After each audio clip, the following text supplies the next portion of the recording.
Can you hear me? I am here today because I cannot be there with you today. But thank you for coming. Thank you for your resolve, your generosity of spirit. On Wednesday night, after a threat was sent to this embassy and police descended on this building, you came out in the middle of the night to watch over it. And you brought the world's eyes with you. Inside this embassy after dark, I could hear teams of police swarming up into the building through its internal fire escape. But I knew there would be witnesses, and that is because of you. If the UK did not throw away the Vienna Conventions the other night, it is because the world was watching. And the world was watching because you were watching.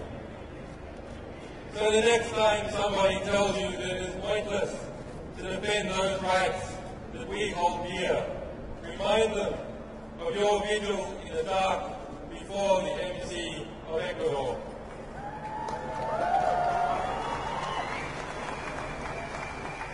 Remind them how, in the morning, the sun came up on a different world and a courageous Latin American nation took a stand for justice.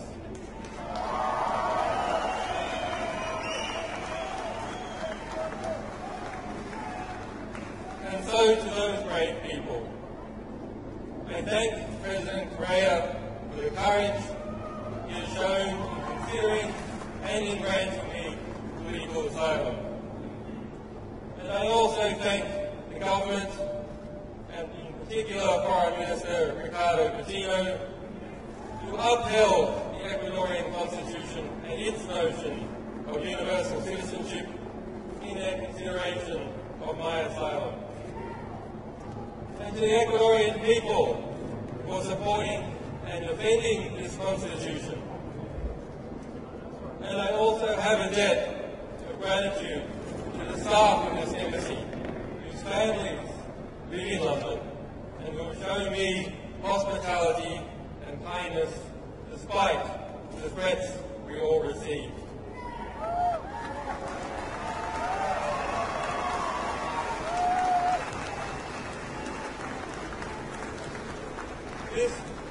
This Friday, there will be an emergency meeting of the foreign ministers of Latin America in Washington, D.C. to address this very situation. And so I am grateful to those people and governments of Argentina, Bolivia, Brazil, Chile, Colombia, El Salvador, Honduras, Mexico, Nicaragua, Argentina, Peru, Venezuela, and to all other Latin American countries who have come out to defend the right to asylum.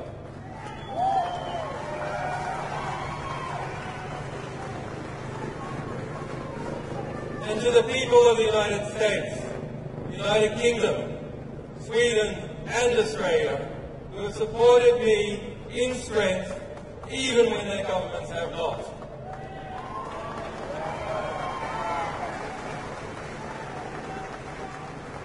And to those wiser heads in government who are still fighting for justice, your day will come.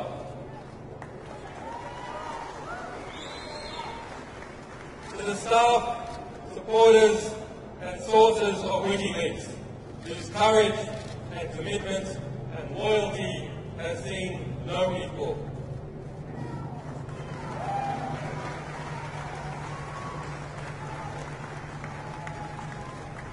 To my family and to my children who have been denied their father, forgive me. We will be reunited soon.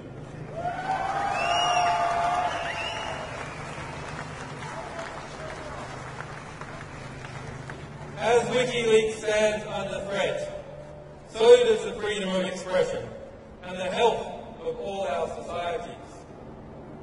We must use this moment to articulate the choice that is before the government of the United States of America.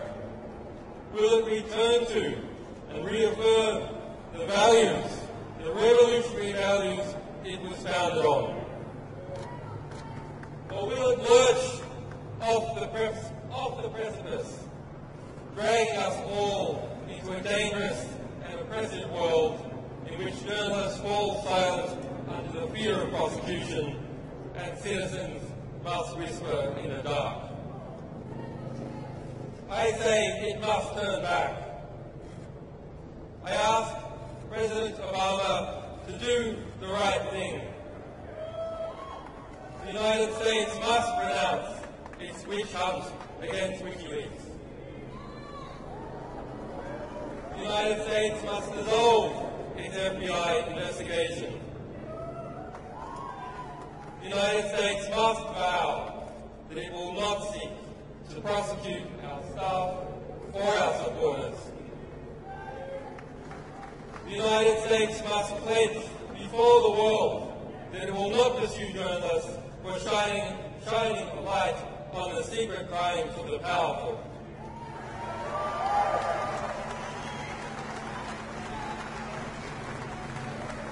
There must be no more foolish talk about prosecuting any media organisation, be it Wikileaks or be it the New York Times.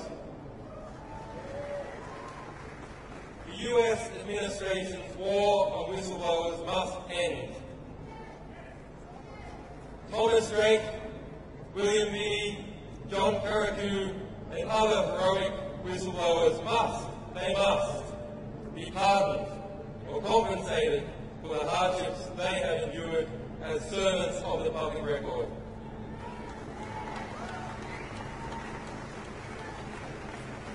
And to the Army private who remains in a military prison in Fort Leavenworth, Kansas, who was found by the United Nations who endured months of torturous detention in Quantico, Virginia, and who has yet, after 2 years in prison, to see a trial, he must be released. Bradley Manning must be released.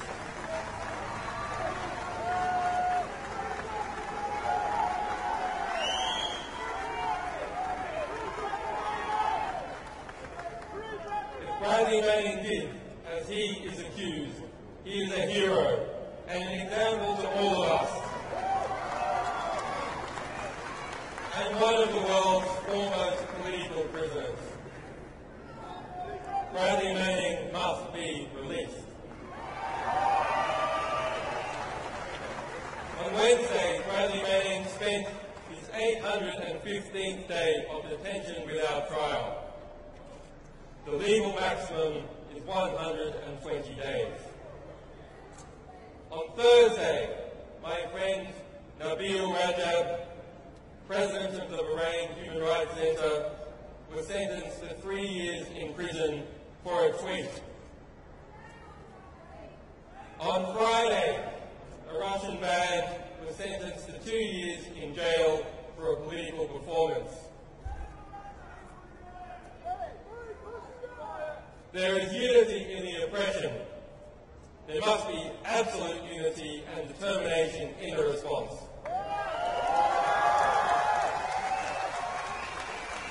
Thank you.